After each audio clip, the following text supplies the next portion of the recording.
Are you dreading your next home repair? Don't.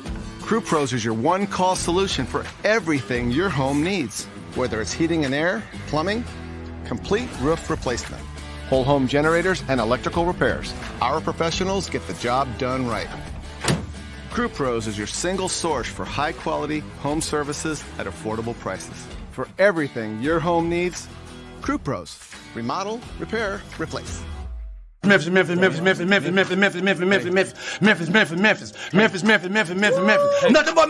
Everywhere we go, it's Memphis. Memphis, Tennessee, the beautiful land in the world. And I'm thankful for this guy who tweeted and said I don't have that fire in my eyes no more. That game right there was for him. That's what I do. I prove people wrong each and every night, and that's for him right there. Hi, this is Tom Izzo at Michigan State, and you're listening to Grizz 901. What up, Grizz Nation, and welcome back to another episode of Grizz 901. We are coming off of that ugly, disgusting, no good, very bad game one, and we're gonna get through it together, right? Game one, the Grizzlies lost game one in both series last season. We're gonna give you a little bit of feel-good moments. We're gonna also break down the game, give you our player of the game, look at what in the world got into Rui Hachimura. That was just crazy. But we are presented by Zach Jaworski State Farm, where they treat you like family. And I will be your host. As always, we have a fun-filled, long, very long run in the playoffs ahead of us. But before we get there, let's bring in our other guy.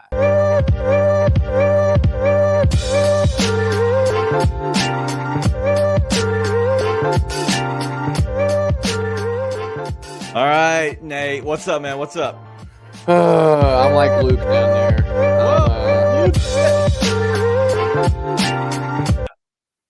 My bad. I forgot to uncheck. I was trying to watch the game too. I forgot to do all the actual background stuff. But what up, Nate? I'm a sad panda. Per Luke, I am a sad panda. If anyone can name that reference besides Luke, I don't know. Chris High Five. Chris High Five for you. All right. Well, let's get into the game real quick. First thoughts, like overall, is there anything that stuck out to you besides obviously Rui Hachimura? Because dude just went in fuego real quick. But is there anything else that stuck out to you? Yeah, plenty. But we'll talk about all of it. Okay. Plenty. Yeah, so the first thing that stuck out to me, I think they just said it was 52 points combined by it was Rui Hachimura and Austin Reeves. That's all. That's all I'm going to say about that. It sucked. Death by Austin Reeves and Rui Hachimura absolutely sucks. I don't know if I had to offer you a plate, all right, where I'm giving you two full plates and I'm saying, hey, this is death by Austin Reeves and Rui Hachimura, or this is death by AD and LeBron. Which one do you want? You know which one I want. All day, every day. And that's just a hat tip, right? I mean, at the end of the day, you just got to say, hey, these guys did it. I mean, we'll talk a little bit more about defensive adjustments and what you need to do there. But, I mean, at the same time, those guys put up 52 points. You say, okay, most of the time. So, that being said, a lot of those points shouldn't happen anyways, but we'll get to it all. All right, let's go ahead and get into a little bit of the game in general. And so I want to say thank you for everybody who came out. We'll be here through every single playoff game. We do hope that it is an absolute long run. We have some news. I'm not sure if we can share just yet for the first two away games. We're going to hold off on that as of now. We'll send out the message that we need to, but we will have some news that will be coming either out tonight or out Wednesday. So make sure you kind of stay tuned for that and look for Bluff City Media. That is at Bluff City _media. And then you can also always follow us at Grizz 901 Podcast. But we'll be having news on the first two away games and how you can kind of hang out with us in a sense. But we're going to go ahead and get into what we saw and how everything kind of broke down. And the first thing I want to say is LeBron James, he's good. And this might be the worst thing to say after you get beat in game one. But he's not that good. He's not that good anymore. He's no Austin Reeves. Listen, yeah, he's not the guy you're worried about this series. I don't think so. Double teaming LeBron James is not the move. Yeah, I agree. But you just gotta. I mean, at the end of the day, if you give guys warm up shots, they're gonna make them. The Grizzlies' defense is not going to survive this overhelping mantra that they take on. It's just not. At the end of the day, that's why guys like Austin Reeves and Rui Hachimura kill you, because they're taking shots that you and me might be able to go out there and make. I mean, that's at the end of the day, if you're taking shots that they're trying to put up in warmups, like Steven Adams makes those shots in warmups, right? Like it's one of those things where you just can't let that happen, right? And the Grizzlies just don't punish people for doing that, because the two guys you have that you really want getting those shots up, in Kennard and Bane, they get face guarded the whole time, right? And they say somebody else come beat us. So at the end of the day, I don't think we'll see too much of Vanderbilt the rest of the series, especially depending on what we get from the Ja news, because that gives the Lakers the ability to go basically 5 out with AD on the inside. So, or 4 out with AD on the inside. I'm sorry. So yeah, I mean, once Rui makes 2 or 3 threes like that, you might want to guard him, but it's not the Grizzly way. Well, and the thing is, like, let's just be honest. Like, he hasn't done it all year. I'm looking through his numbers right now. I'm very, very close to coming up on a actual number. Well, all right, so he hasn't done it all year, but the most he's hit is 3 all year, though. If you want to go out there and have a game plan that LeBron and AD are not going to beat us, you have to put up 52 points by 2 players, or you have to have somebody go off for 5 of 6. That is how you have to game plan. You have to.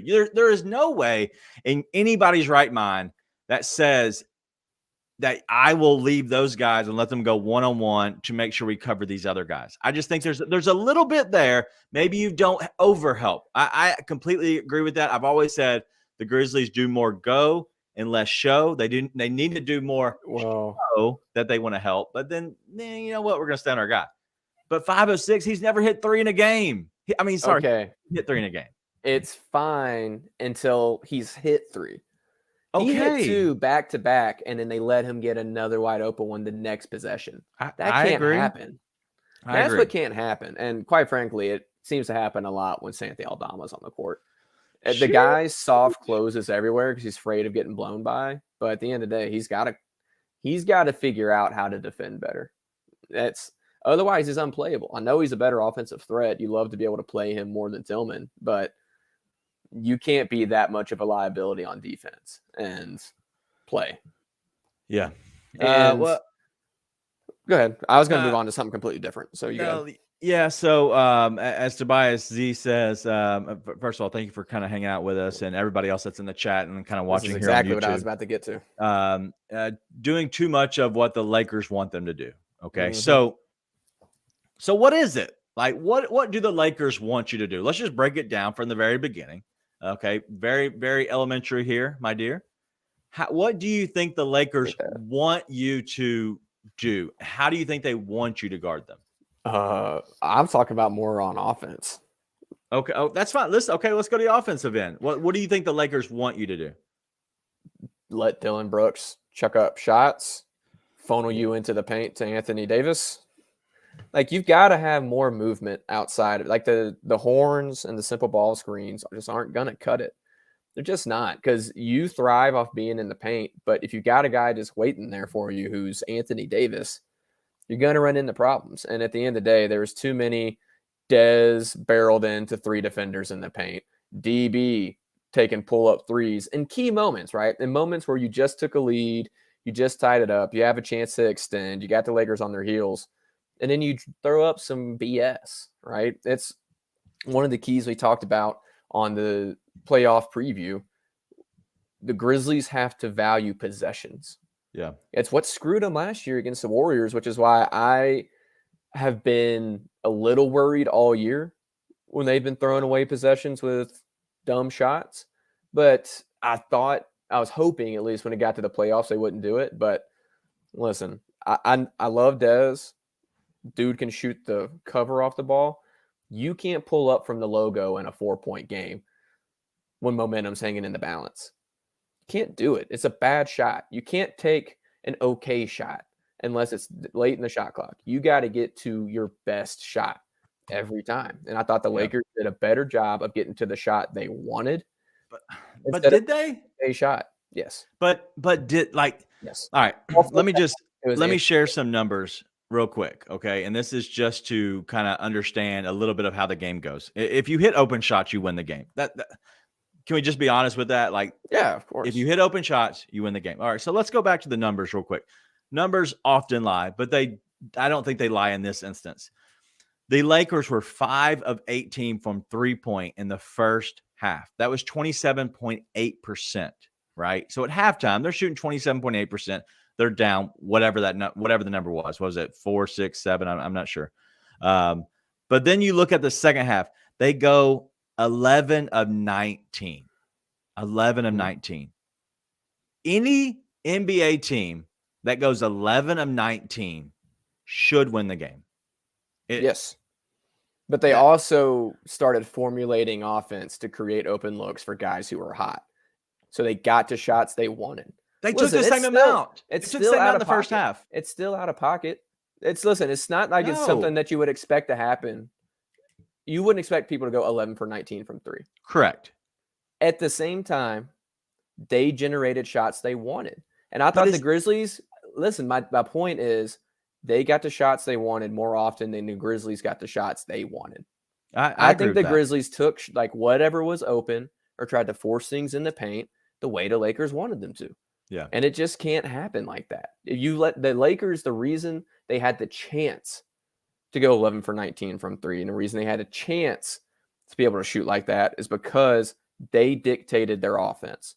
And then the Grizzlies let the Lakers dictate their offense. That can't happen.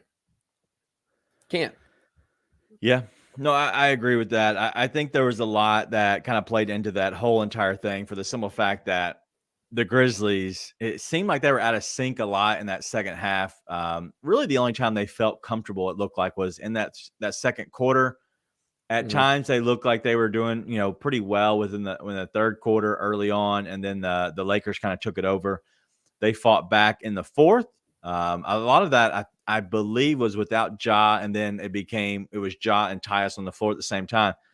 But if you tell me a team shoots 5 of 18 and they take one more 3-pointer in the second half and they actually double their makes, that is alarming to me. It's not.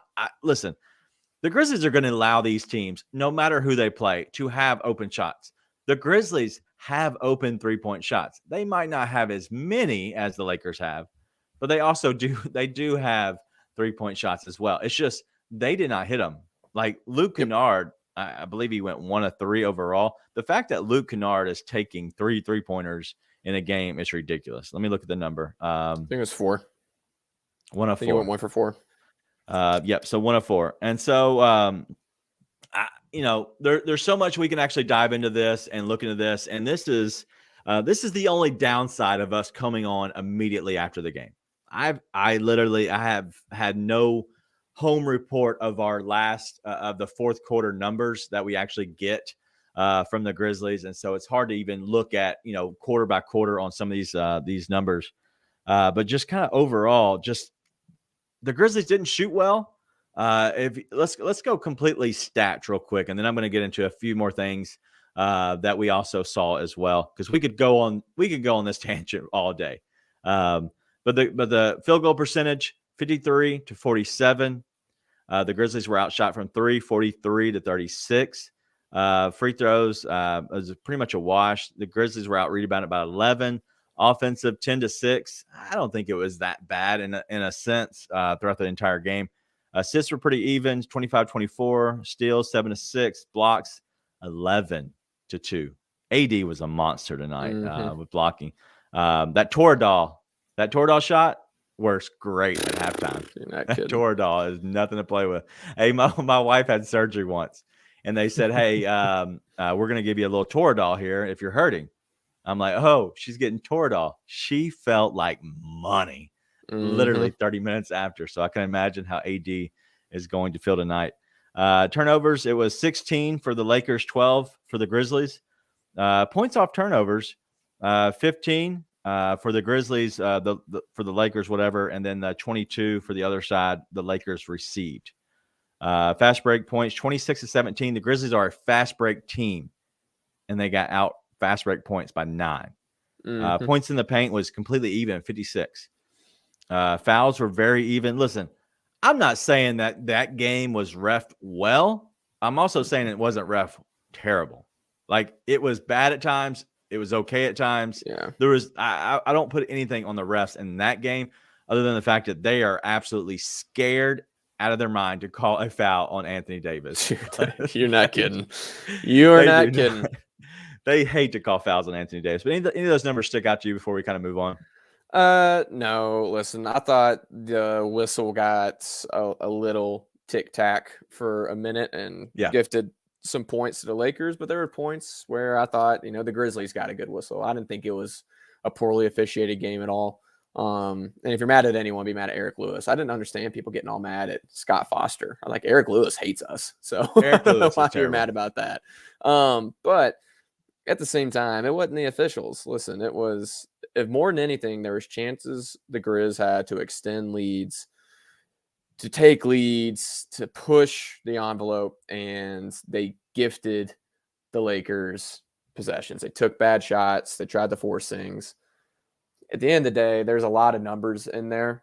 If you want to be mad at people for that game, I think the two people who need to be mad at most are DB and Dez. DB and Dez killed us when there was chances to get momentum. I mean, just destroyed us. And Dez, not so much for the fouling. I mean, his fourth foul was pretty terrible call. Let's just call it what it is.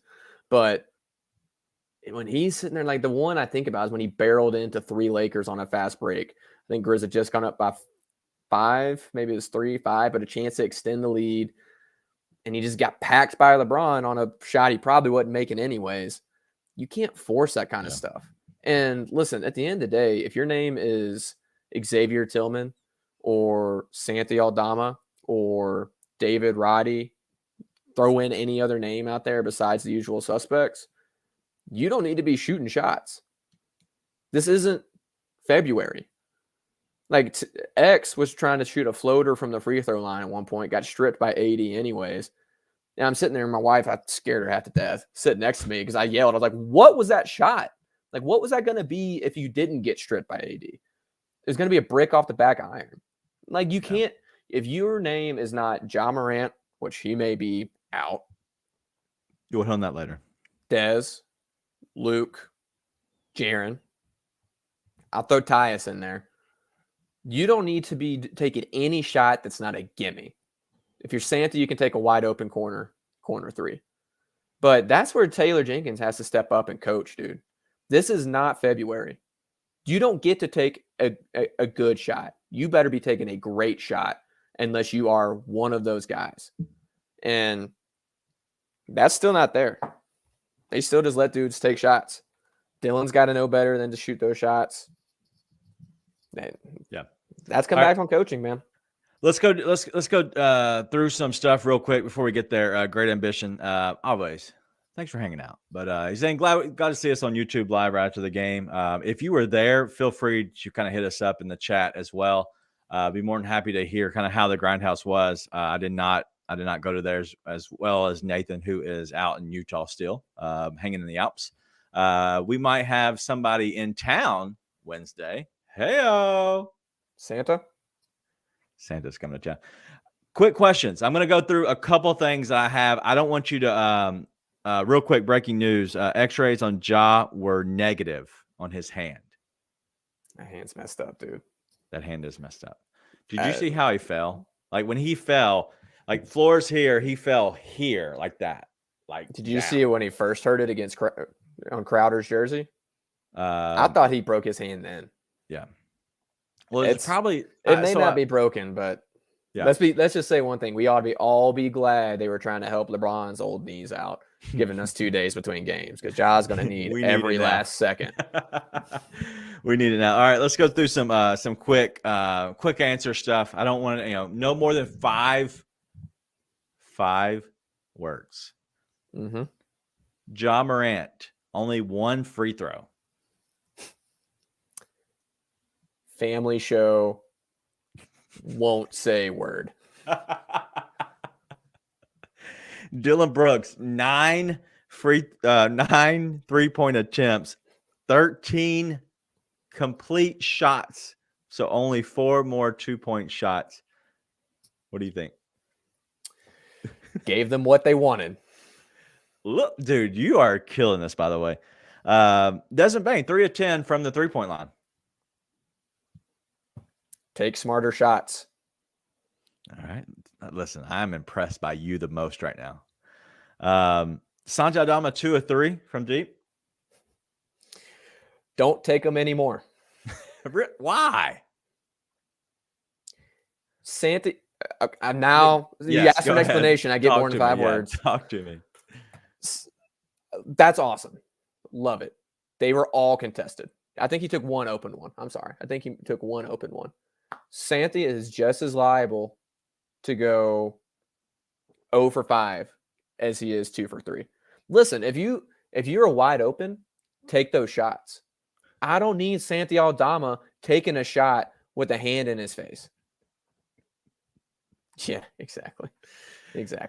Sorry, I didn't mean to cut you off, but No, listen, this hits home for me because I literally am yelling, and everybody, and if you know me at all, I am very even kill, never too high, never too low. Preach that all the time. But my God, I get more elevated, more excited during playoff games, and I'm sitting there with my wife while the kids are actually taking a nap, thankfully. But the amount of, as Dak Daniels says, the amount of Dylan knows out of my home today was in double digits. My wife looked over at me at one point and goes, please keep saying that, please, because I'm yelling, that is horrible. And he makes it. I'm like, I don't care. That's horrible. All right, I'm getting back to what I was talking about. Yes, you're absolutely right. But it's the same. Like if Santi went 0 for 3, I would have been much less surprised than him going 2 for 3. And he's streaky. That's how he is. So if he makes 1, okay. Shoot another. I'd say shoot 2 more. Yeah, I mean, you can go ahead and do that, right? But I don't need you early shot clock taking a contested 3. Don't need it. Your possessions as the Grizzlies, and I already hit on this, need to end in a Jaren Jackson, Ja Morant, Desmond Bane shot unless you're Luke Kennard able to get off a 3. Yeah. That's it, right? I mean, there's a handful of scenarios where someone else can get a shot. You better be wide open when you take it. Otherwise, Ja Morant, Desmond Bane, Jaren Jackson. So, listen, the Grizzlies are either going to figure that out or not have deep playoff runs. That's how it's going to be. So, listen, I'm happy you went 2 for 3. Again, if you're hot, if you're Rui Hachimura on any given night, keep taking those shots. But if you're not, you better be that hot if you're taking those kinds of shots. That's all I got. All right, I'll stop you there. Rui Hachimura making those 5 of 6 3-pointers is like Santi Aldama going 5 of 6 in a game. That's what I'm saying. If you are doing that, keep shooting.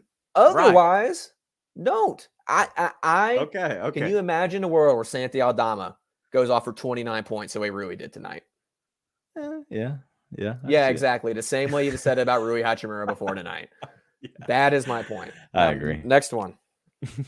Luke Kennard only taking 4 3-pointers. Let it fly, dude. Okay, I like it. Black Lives Matter, welcome. Thank you for kind of hanging out with us. Kind of looking over some other stuff. Come on.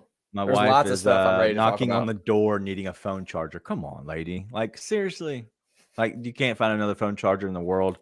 Real quick, Tyus Jones, game out Tyus Jones.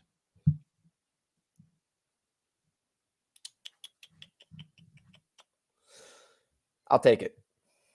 Okay. All right. Last but not least, Jaren Jackson Jr. Every single night. I agree. Let's go ahead and get into our player of the game. We're going to go ahead and kind of do a new segment. We're going to give you a player of the game and moment of the game every single night. So this is going to be sponsored by who? Blanton's. Blanton's bourbon. All right, player of the game. Who's your player of the game? Rui Hachimura, but for the Grizzlies, Jaren Jackson Jr. I mean, listen, Jaren was awesome tonight. And to be honest, 4 free throw attempts, that is the biggest complaint I have with the whistle. That dude should have been in double-digit free throw attempts for sure. And purely off and ones, man. That dude, there is not a possession he doesn't get hacked down low. And if we're going to have a series where the refs let him play, I would much rather have that. Just purely as a basketball fan, but as a Grizzlies fan, you don't want to deal with the Lakers whistle, right? And we didn't this game. You know, there's moments for both sides, but in general, it was a good whistle tonight. But he was dominant in there. He only shot 3 free throws. Yeah, he should have had a lot more than that. And he went 13 for 21, 31 points while getting hacked the entire time. I think he needs more minutes. The only thing that I got upset about coaching wise today was it was impossible for any Grizzlies player going into the fourth quarter to hit 40 minutes. Your bench is not good enough. Not good enough for you to get away with that. Is the Lakers bench? Apparently. It isn't. In its current state, I would take the Lakers bench over the Grizzlies bench. In its current state. Normally, no. You got Brandon Clark coming off there. You'd have X coming off the bench, Tyus, Kennard, etc. Right now, you got Tyus, Kennard. Tyus, Santi, and Kennard are okay coming off the bench. What is wrong with that? Okay, let's not get caught up in the moment too much. Rui Hachimura sucks. I'm just going to be honest. He sucks. He had a great game tonight, but next game he'll have 4 points. He'll go 0 of 4 from 3-point line, and he will absolutely suck, and it'll come back. That's how it always happens. That's how it always happens. In its current state. From one game? Because Santi can't defend, dude. This is not a one-game thing. There's plenty about Santi Aldama that we love. We love Santi Aldama. I think he's going to continue improving, be awesome. I think he's playable. Dude, he gets cooked on defense. You can't put him on guards and wings because he's not quick enough, and you can't put him on bigs because he's not strong enough. And that's okay for Santi overall. It's gonna be fine. But right now, you're playing against Anthony Davis.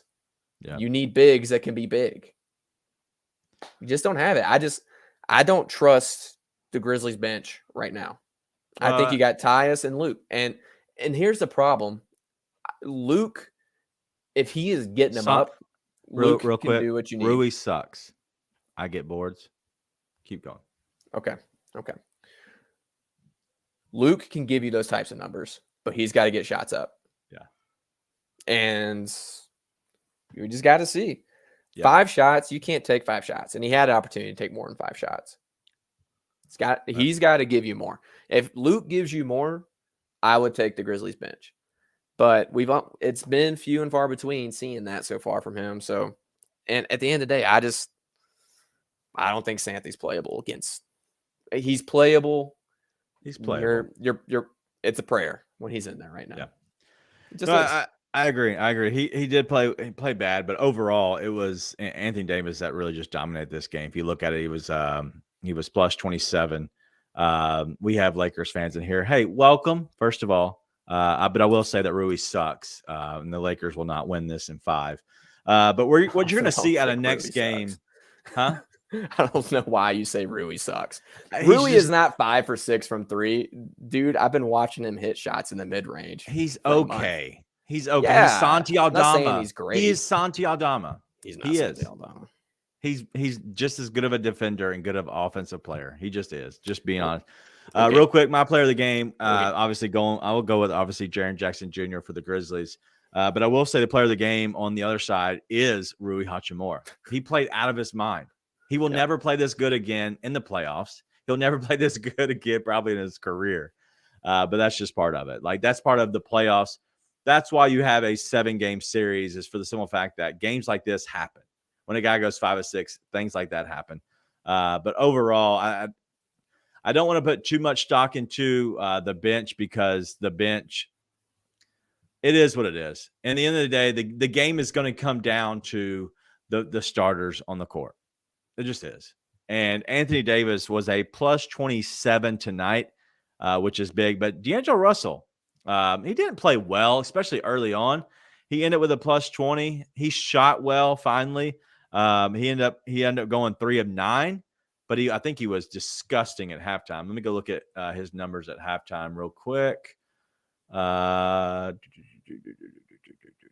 So by halftime, he was 2 of 5. So he ended up going 1 of 4 in the second half. So overall, that's a D'Angelo Russell night, going 3 of 9. So he was definitely ice cold in the second half, but he wasn't like he was in the first the first half completely. So anything that stuck out to you overall within the Lakers and their starters? Because Anthony Davis played well. I heard you talk a little bit about Jarrett Vanderbilt earlier. Do you think that depending on what we hear about Ja, he might play less if Ja isn't on the court? Or do you think everything stays the same? It's the ups and the downs. We might see less of him even if Ja does play. Really? Jarrett Vanderbilt is, I thought he was their best chance of defending Ja. They throw Schroeder on him, and Schroeder gets away with sort of the Pat Bev stuff where you get the hand check to piss out of somebody because of your reputation while you play. Fine with that, right? I think DB gets away with it too. So I think that's the only reason Schroeder has a prayer guarding Ja, though. But Vanderbilt takes away from what they did tonight, which is, AD did a really good job, I thought, of when he got doubled, he was able to pass out of it and find ways. And then they started moving the ball around, kicking the ball around. And that's how they were able to get open shots for Reeves and Rui. Vanderbilt takes away from that. You can't throw it to Vanderbilt in the corner and be happy, right? Listen, maybe not. Again, even though I'm not with you, I don't think Rui Hachimura sucks, like you keep saying. I would not bet on him to shoot 5 or 6 from 3 again, so maybe not. Without Ja, it makes no sense, and he may be with Ja, it makes no sense too. So, I wouldn't anticipate seeing that. I think, again, AD had a really good game, even though his numbers aren't huge. He was just because he was doubled the entire second half, right, which I thought was smart by the Grizz. I think Taylor Jenkins needs to take a note out of Darvin Ham's book on that and work through Jaren and then use that to get the ball around and pass it to open shooters as well. I don't really understand why they don't do that in the first place, but that's really it. I mean, LeBron, I think coming into the series, no one thought LeBron was a guy that can carry a team the way he used to, right? He's still one of, if not the greatest players of all time. No one's taken away from that. He's just not that guy anymore, but obviously built for the big moment, can still kill you in that, but they're going to kill you by working through AD. That's what's going to happen. You've got to make some adjustments. And the whole home road thing, I said it before, I think you want home court advantage in the playoffs. I also think you can throw a lot of that out the window when it gets to playoff time and there's a lot of game planning and a lot more intensity. Let's keep talking about the game. I got some final thoughts about the game itself, but I'm going to give you the floor to keep talking about some stuff because I got some final thoughts on it. All right, real quick before we get there, we're going to go ahead and hit on some final thoughts on a little bit more about this game, but also kind of looking forward a little bit. But our presenting sponsor is Zach Jaworski State Farm. You can give them a call at 901-794-3691. If you want a free quote online, just go to ZachInsuresMemphis.com, ZACH, ZachInsuresMemphis.com. They'll cover you home, auto, anything that you're looking for in general with insurance. If you're also looking for maybe some financial help, looking to invest a little bit, also call Zach and our team over there. They have office in East Memphis as well as Collierville. Just hop in, tell them that the Grizz 101 team sent you, or just give them a call and tell them the Grizz 101 team sent you. And I promise you, they will make sure they know who you are and they know where you came from, so they'll take good care of you. But give them a call, 901-794-3691. Anthony Davis played his butt off. 7 blocks, 3 steals. It is amazing. Two things I want to kind of pass on for Bluff City Bets, who does a good job of kind of putting out some gambling tips, some gambling plays. Two that I've loved coming into here was over 5.5 assists for D'Angelo Russell. He is very much a facilitator. He's still going to be a guy who puts up shots. He's going to be streaky. He's going to hit 2, sometimes 3 a game, but he could take up to 9, right? Like he took tonight. I would stay away from that. But a guy who facilitates the ball is him. It's over 5.5 assists. He cashed on that tonight. I think he has 7. And then Anthony Davis blocks. Anthony Davis blocks were a plus 105, over 2.5. I wish he would have gave me over 4.5 because I would have taken it. And he was still would have cleared. But he had 7 blocks tonight, 3 steals. So if you're looking to make some money on those, look at those. Unless they put him at over 22 or 23, I would say always hit Jaren, because Jaren is just coming into his own right now. And I was hoping to have Tom Izzo come on today. Kind of fell through because he had some family stuff today, but he did watch the game. So a little behind the scenes. I almost had Tom Izzo coming on today at 5 o'clock, but could not happen because of family things. And so he was going to be able to have a good chance to talk about that. But I'm hoping to have Tom Izzo on at some point during this series. I don't know if it's possible because the way the late nights are, but kind of stay tuned because that might be possible. I'm just trying to text him and see if he'll figure out a time that makes sense for a post-game show. If not, I'm going to have to record it early, and I don't want to have to do that. So, but overall, looking at this game, I don't know what more we can say about this one, but I'm going to go ahead and pass the ball to you and kind of give you the final word on this game completely. Anything else you want to hit on, and then we'll kind of move on to the future. Yeah, the Grizz need to grow the hell up. Listen, same thing. They were in that game until the tail end, but that collapse at the end was a symptom of a problem that presented itself throughout the game, which is they still are too immature to take advantage of the moment. Like, that's all I thought the Lakers really did today that the Grizzlies didn't. The Lakers, when they had opportunities to take momentum and to extend the lead, they got themselves to a good shot. They got themselves to a good position. They focused in.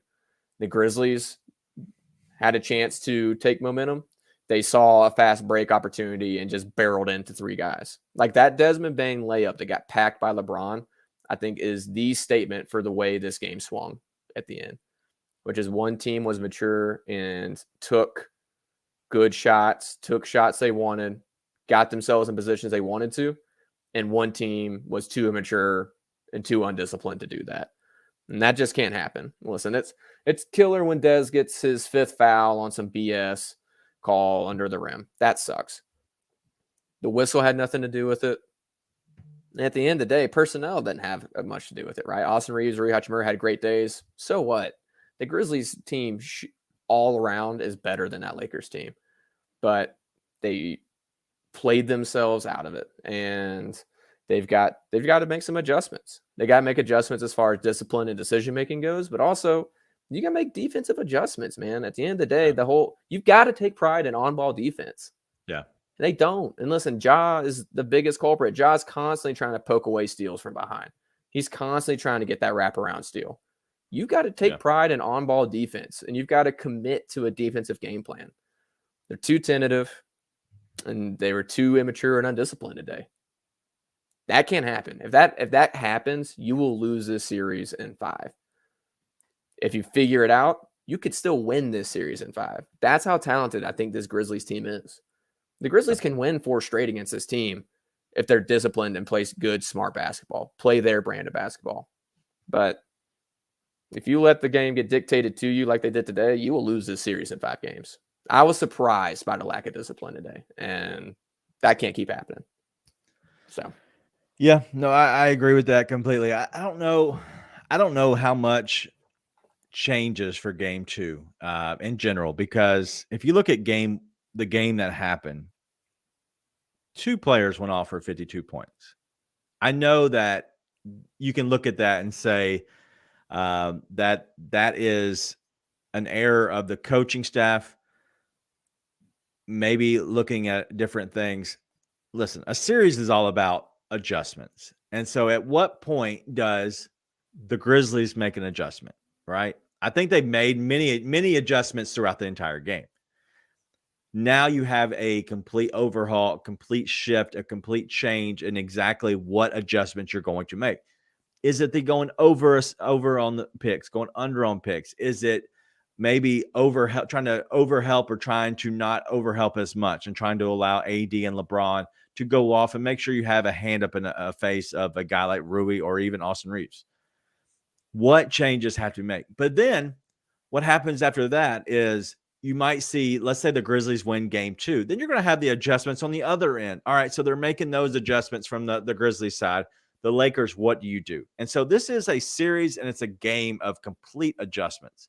And so this is a long, long series. The Grizzlies have lost game 1 before. I'm not worried about this series in general. Anthony Davis was just hurt. Let's not forget, he was just hurt with an arm that he couldn't feel. I know that he played. I'm not saying that he's going to be healthy for game 2. You don't know. It could come out that Anthony Davis is actually out for game 2 because of what happened. We don't know the severity of it. We don't know about Ja Morant right now. Okay, so within a series, you have things that can happen. And so stay tuned. Buckle up is all I have to say, because this is far from over on both sides. Both sides have things that could happen to derail this series, but also you could have players that play out of their minds, such as Rui and such as Reeves, and win them the series. But you also could have guys like Santi Aldama, Luke Kennard, Tyus Jones, players like that come off the Grizzlies bench who have an exceptional game 2. There's so much that can happen. I'm excited about what is going to be on the forefront. And so I am not, as I've said, I'm not the guy who's ever too high or ever too low. I'm always kind of in the middle. And that's why I think like that, because in the end of the day, these guys are professionals. These guys are going to show up for game 2. And you can guarantee, I can't say it like Charles Barkley, but you can guarantee that they will play Jaren Jackson Jr., unless he's in foul trouble, 40-plus minutes. Game 2 is a must. Yeah. Must. You have to win game 2.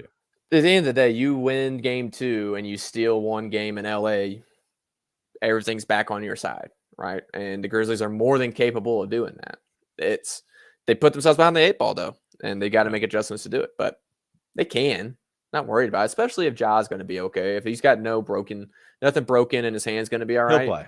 Then there's a great chance for them to get right back into this series. But behind the 8 ball, you got to show up.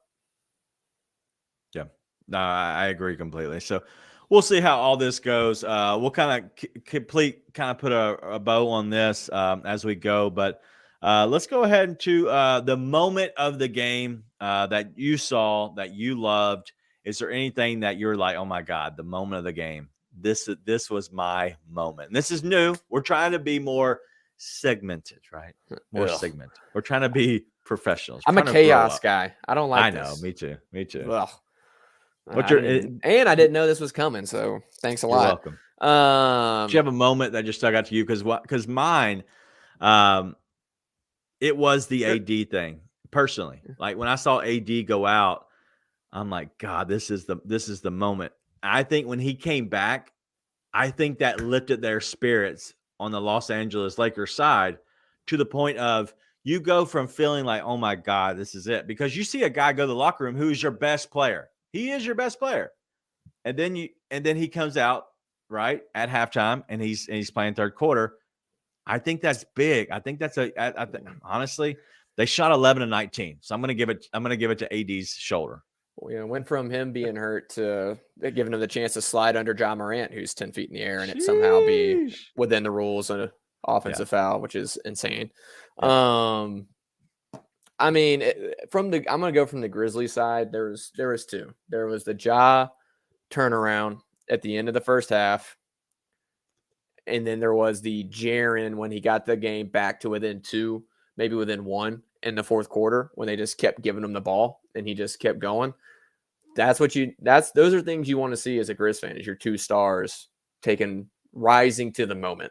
And so they're going to need it for a deep playoff run, for a finals run, for a championship run. They need that. and they're going to need it for this series. They're going to need it. So, yeah, we'll see. Hopefully Ja's healthy. I mean, yeah, that's a big deal. Yep, absolutely. So all the Laker fans that are high on their horse, and enjoying that California weather, feeling good about themselves, thinking that, you know what, this is going to be a sweep because we're the Lakers. I got news for you, buddy. You're not going to sweep. You're not going to win the series. I don't like it when you whisper, dude. It's weird. It's creepy. No. I hated that. You're welcome. Yep. So that's honestly our moments of the game. And so just give a little bit of insight to kind of what we saw. Another thing is, if you are somebody who loves following the Memphis Tigers as well as the Memphis Grizzlies, the Redbirds, the Showboats who showed out, even though they came up in a loss, go to bluffcitymedia.co and put in Grizz 901 and it'll save you 10% off an annual subscription.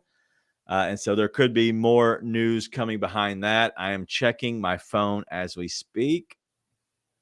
Am I allowed to say anything? Tomorrow. No. Tomorrow. I don't know what that means. I don't know if that's coming from us tomorrow or that's coming from Blessed City Media tomorrow. But tomorrow. You heard it here first. And so Mark's probably listening to this like, you dumb. Yeah. And so I am delusional, as Mike says. And so, yes, that's probably right. That's probably, correct. But what else do you have on this game completely before we completely look forward to game 2 and maybe what you're looking at? Miss Steven Adams. We said this one and the Timberwolves series both would be tough. If regardless of who you played, it was going to be tough without Adams. And I think we felt that tonight. Question.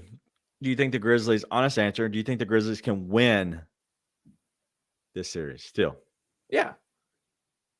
Yeah. I mean, you need Ja Morant. Yeah. You need Ja Morant. And it looks like he's in jeopardy for Wednesday from what I'm seeing. So, yeah. Listen, you're behind the 8 ball. Without Ja, you need some out-of-body performances from some guys. But, yeah. Without that, missing Adams is a big deal. So, you can't miss Adams and Clark and Ja and expect to be a contending team. So, we'll see. All right, so a little bit of heading into the game 2. What are your expectations for game 2? Game 2, you're going to have the Grizzlies, Lakers on the 19th, which is Wednesday at 6:30 here local. What are you looking at for game 2? Anything that kind of sticks out to you other than the health of Ja Morant or even the health of Anthony Davis? I think we will see a lot more movement from the Grizzlies offense. Okay. That's the only thing I got. I don't know how Taylor Jenkins can go away from this game and be happy with the way the offense worked. I know they put up 112 points, but that offense was not what they needed it to be. It just wasn't. If they were getting good looks, they put up 120 plus. So I expect to see a lot more movement on offense, a lot more different looks and sets. And I expect another big Jaren Jackson game. I think Jaren is built for it. I think he's proven he's built for it a lot, not just now, and we'll see it again. Yeah, I think that's actually very important on the Jaren side. I think it will be very much a Jaren game. What did he end it tonight with fouls? 2, I think. Nice. Maybe 3. Player fouls 3. 3. Yep, so 3. Jaren played well. I think this is a series where Jaren can kind of, skyrocket up a little bit. There's been so much unknown about Ja Morant. There just has. Like whether it's been the night in Denver and everything that happened after that. But then, Jaren just kind of taking over from that point. And then when Ja got back, Jaren continuously riding the wave up. It's been a sight to behold. He's becoming a grown man, and he's learning even tonight where he went into his patented left, right? And he's trying to go up over people. On LeBron twice, I believe, he did a little step back and went to his right side. And so he's dribbling hard into his left. And then LeBron overplays because that's the right play. and then Jaren actually turns and goes with his right hand, and then makes the kind of the hook shot, the layup in a sense. That's big out of Jaren. If Jaren can continue to do that, he's going to be a 25-point scorer each and every game. And so I'm excited to kind of see how he kind of keeps ascending. These Grizzlies are going to play with their hair on fire Wednesday night. And I don't know how the game is going to go, but I would imagine that they're going to be more up-paced a little bit than they were, because they look like they kind of got the ball a lot of times and they just kind of felt relaxed and just went with it as the game allowed them to go, instead of actually just kind of taking over and going for it. And so I think you'll see some more transition buckets. And I don't know if that's because of having to play more minutes, but honestly, the Grizzlies didn't play as many more minutes as they normally do. Like, obviously they played, Jaren played 37, Bane played 36, 35. And so besides that, Ja went out. He would have probably played his 36 as well. I think he went out around the 6 to 4 minute mark. We're going to have more minutes coming out of them. What's your thoughts on Xavier Tillman? He played 21 minutes, 52 seconds, so 22 minutes probably if you round up. What's your thoughts on Xavier Tillman for game 2? I mean, you need him. He's got to play. Do you feel more comfortable playing him than Santi right now? Yeah. Question mark. It's just a lose-lose. You don't want to rely on either one of those guys right now. X has been super solid for you since Adams went out. We've said that so many times. It's almost like muscle memory saying it. Yeah. And then we always follow it up with, but he's not built to play against guys like Anthony Davis. So, but you got to play him. You got to have it, right? I mean, it's the only thing you can do. So, yeah, I mean, we'll see it. He only took 4 shots tonight. I don't know what else you want. I mean, he's just got to be a body in front of Anthony Davis, and he's the best one you got. No, I agree. Unless you're going to do Jaren one-on-one, which I think is a bad idea too. Anybody else you would go to on the bench? Because there's nobody else that I'm looking at. Like Roddy played. He was okay. He didn't look great. And that, it's his first playoff game. So I don't want to. I'd give him more minutes. Okay. I would give him more minutes, maybe. Let him go and then do a Dylan on AD. See if that helps type smaller thing. Put Roddy on LeBron type thing. Because Roddy, you don't want to trust a rookie, but at the end of the day, you're going to run out of options, and he can hit outside shots. He rebounds really well. He can take guys off the dribble. He gives you a little bit of an added element to play with, but if Tillman's not getting the job done, your only chance is to go small with something like a Brooks Roddy lineup out there, or you just say, screw it.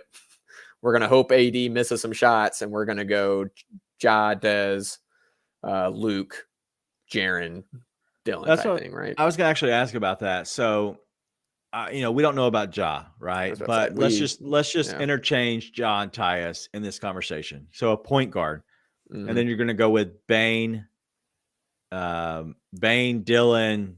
Luke, and Jaren, right? So you have the main starters, and you're just substituting in Luke for Xavier Tillman. So you're going much smaller. Is there any chance that you would go with that in this instance and say, hey, you know what? We're going to go with a smaller lineup that can get more shots up, and we're going to go play everybody one-on-one. And if Anthony Davis beats us, he beats us. But allows Jaren, who is defensive player of the year potentially, you have Jaren that plays on AD, and maybe this goes, maybe late in the game once we find out that Jaren isn't in foul trouble, he has 1 extra to give or 2 extra to give. You go with somebody like that in a lineup like this. Everybody then can play on their own guy, and there's no overhelping. Would you be into that at all? Yeah. I mean, I would be into it. I don't think you're going to have the opportunity to do that, though. I don't think Ja's playing Wednesday. Really?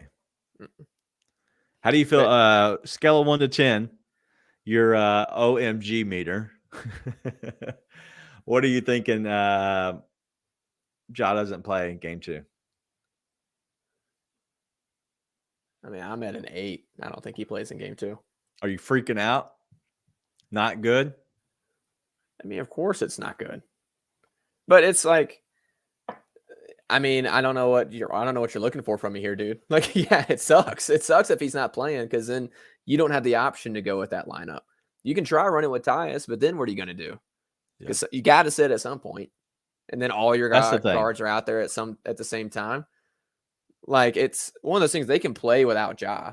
It's just the injuries are becoming a sum of the parts. Yeah, you can miss Clark, you can miss Adams, you can miss Ja. You can't miss Ja and Adams and Clark. Yeah. I mean, and I know, listen, I've been looking through Twitter and I've been seeing all the people going with you can't compare Adams to AD. It's like, for this team, yes. People don't realize Steven Adams' numbers, he doesn't qualify anymore. He was a higher impact player than everyone other than 3 guys in the league. There were 3 guys in the league that had a higher impact than Steven Adams did. And so they've been behind the 8 ball for 2 months now, and they have found ways to overcome it. This is like the perfect storm for you to be screwed anyways. And then when you have that happen, the way you win these games is you have a supernova type player that can rise above the moment and just be that good. And that is Ja Morant. Now we're going to figure out, is it Jaren Jackson? Yeah. Because that's it. The way the Grizz are going to win this series was going to be the sum of their parts. And having the guy that is good enough to be the best player on the court at any moment. Tonight, that was Jaren. And then the sum of the parts of the Lakers actually showed up. Yeah. So can Jaren carry the weight? Can he carry that much weight? That's what it's going to come down to. So, we're going to see. We're definitely going to see game 2, 6:30 here. I think our local guys, Bally Sports, is going to be covering it, as well as, is it an ESPN game? I believe so. Maybe TNT. TNT, that's right. TNT. You're right. TNT game. So it's 6:30 tip, which is an early game, which we love. And then it'll go to the 9 o'clock game, and it'll be the West Coast hours. And so that'll be cool, living in the Central Time Zone, having some West Coast times. Anything else you want to hit on before we get out of here? Because there's nothing else I want to hit on. I think there's so much unknown out with the jaw injury. I think there's going to be more news that comes out with the AD stuff, because once you kind of get out of the moment, once that Toradol wears off, I think that shoulder is going to give him a little bit more issues. I'm curious if what happens on that side, whether or not if AD's actually hurt, if they're going to take some time to maybe say, hey, you know what, let's set AD. We already stole one. We need to see if we can get him healthy. Let's see if we can catch an extra day of rest for him, not have to put him in. But that's crazy, because you have a chance to go up 2-0. What are you talking about? I'm just saying, if he's hurt that bad, Bro, he couldn't feel his arm. It's a stinger, dude. He's got 2 days to recover from it. He played in the second half. It doesn't matter. He's playing on a Guess what they'll do? They'll shoot him up the rest of the series. AD not playing in game 2. What are you on, dude? Did you take some of your wife's surgery pills? You're just saying anything, aren't you? He could not play in game 2 if it's that bad. He couldn't lift his arm. Okay. The shot eventually will wear off. It could happen. It is a feasible scenario.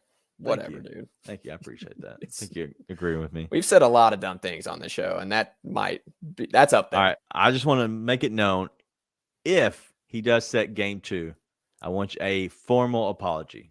No, I'm not apologizing. You're apologizing to me, to my face, formally. Nope. Yep. Nope. Won't happen.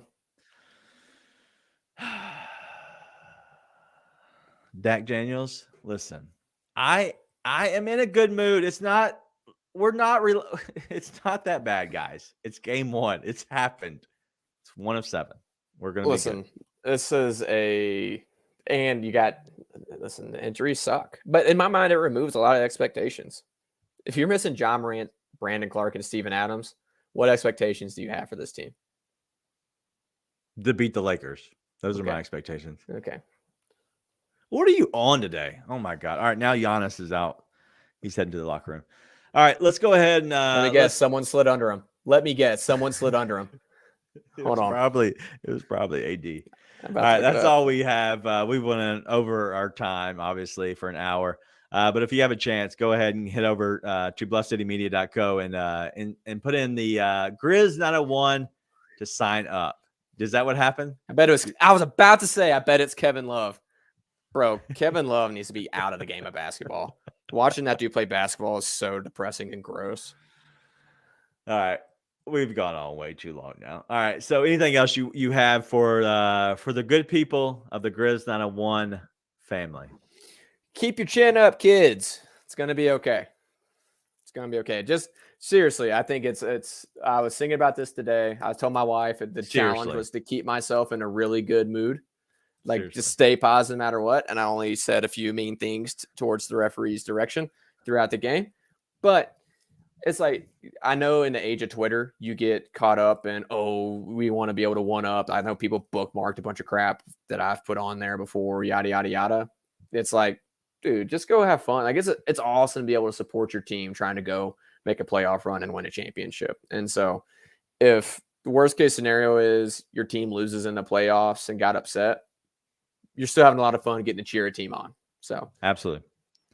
I agree. Francis, our guy, he says we're awesome. Thank you. Thank you, sir. I just want to show that, but I do want to show this mainly. Be a goldfish.